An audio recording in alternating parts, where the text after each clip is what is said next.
Pendant qu'il dort, je prends la test qu'il faut jouer. Bandé, dis-moi pourquoi est-ce que je dois bander. Bandé, dis-moi pourquoi est-ce que je dois bander. On est partout, partout, partout. Partout, je fais le way. C'est quoi ça? C'est pas que j'essaie de méditer. Je répète mon test sur TikTok. Moi, je ne t'ai pas demandé de ne pas rapper. Hein? Mais il faut savoir ce que tu fais sortir de ta bouche. On est en plein temps de carême et puis tu fais sortir des trucs comme ça dans ta bouche. Et alors, ça fait quoi? Ils sont en train de répéter pour garder le rythme. Pour ne pas que je perds la main, c'est tout. Qu'est-ce que la Bible m'a dit? Que celui qui garde sa bouche et sa langue se protège des angoisses. Donc je préfère chanter. Donc toi, c'est comme ça que tu as compris ce passage biblique là. Hein? Pourquoi tu comprends toujours tout de travers comme ça? Au contraire, c'est toi qui n'as rien compris. Fabrice, tu peux faire tes raps, tes TikTok que tu veux là. Moi, je n'ai pas de problème avec.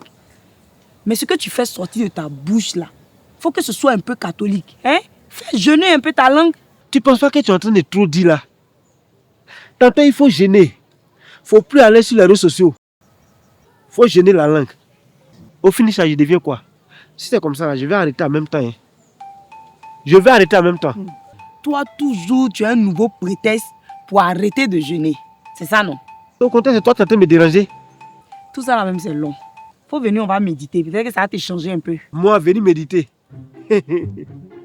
Ma soeur Marguerite des églises Saint-Clair. Sache que j'ai une Bible à la maison.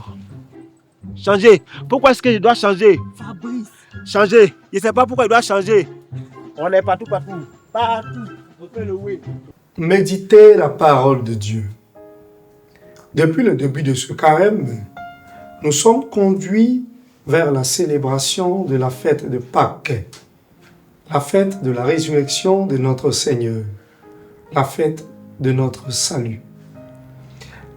Et la finalité donc de tout ce carême, c'est bien plus de célébrer Jésus, mais de devenir nous-mêmes d'autres Christ, afin de pouvoir annoncer l'Évangile, afin de pouvoir transmettre la bonne nouvelle.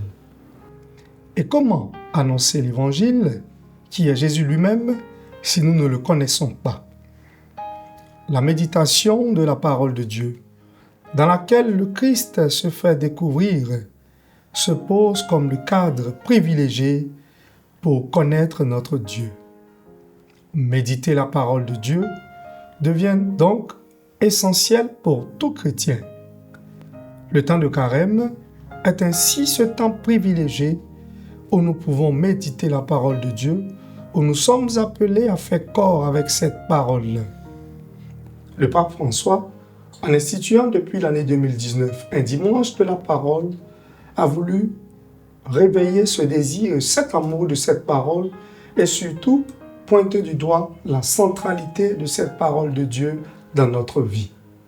Carême, le temps de nos résolutions personnelles, se pose donc comme ce temps privilégié où nous pouvons prendre comme résolution la méditation quotidienne de la parole de Dieu afin de connaître davantage Jésus qui se laisse découvrir au cœur de cette parole.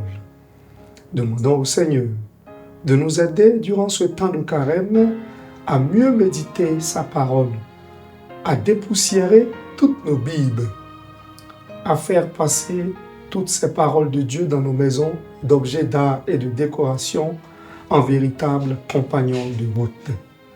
Que ce temps de carême nous aide à faire un avec la parole de Dieu. Amen.